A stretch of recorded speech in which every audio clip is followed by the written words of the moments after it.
In the middle of the 19th century, Moses Hess formulated the first written principles of communism.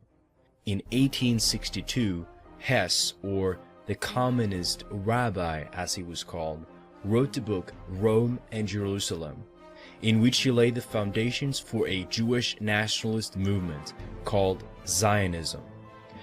In the book, he called on the Jewish people to become separatists and to prepare for the creation of a future homogeneous Jewish ethno-state.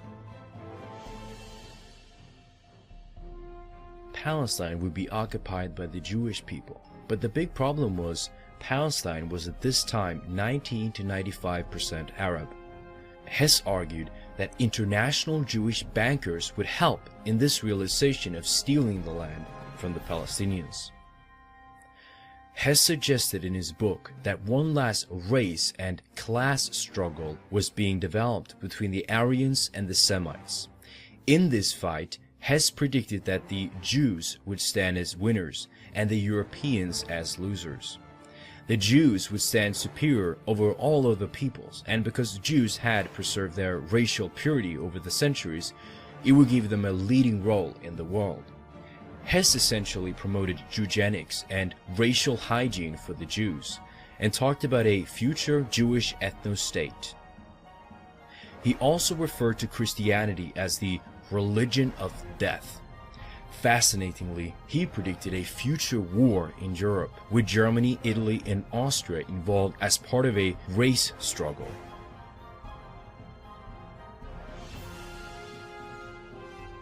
Moses Hess was a close friend and collaborator of Karl Marx and Friedrich Engels, which he converted to communism and assisted them in their work with the Communist Manifesto in 1848.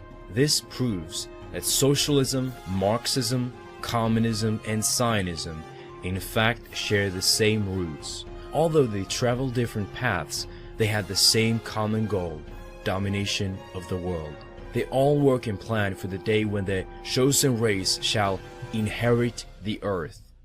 Karl Marx, real name Moses Mordecai Levy, was descended from a long line of famous rabbis who were so-called Talmudic scholars, from which is the source his own philosophy was derived. Marx's grandfather was a rabbi by the name of Mordecai. In fact, his grandparents were related to the Jewish Rothschild family through marriage.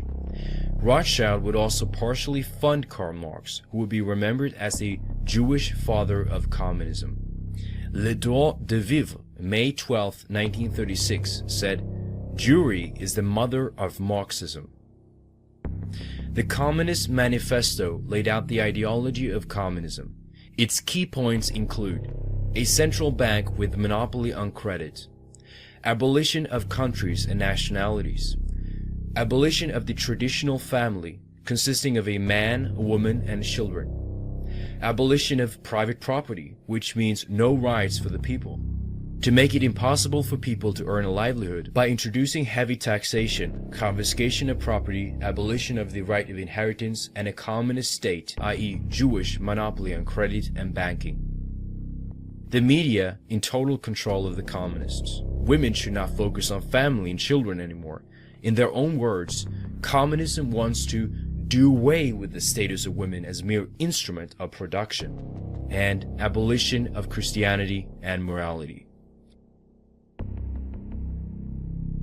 Marx refers to this totalitarian scheme as dictatorship of the proletariat, and his cult followers promote violence, class envy, and hostility towards free markets, family, business, tradition, and Christianity. Today, they are instrumental in the destabilization of Europe.